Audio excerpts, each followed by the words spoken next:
So thinking of upgrading the front end of your BM for that OEM M performance look, or maybe consider corner splitters.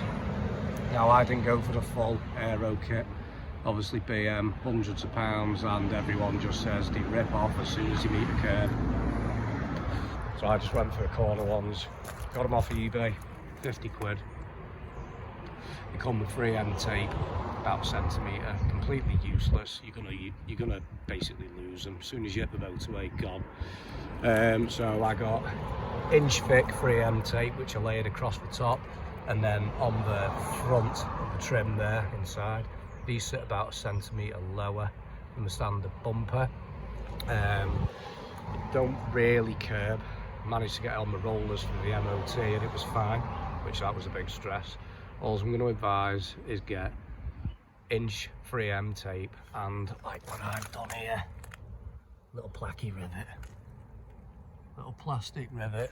That's not going anywhere now. So 50 quid off eBay, with about 12 quid for your decent 3M tape, plastic rivets, couple of quid, drill the bumper, slot it in, job done, and completely transforms the look of your F30. Just need some black grills now. Cheers.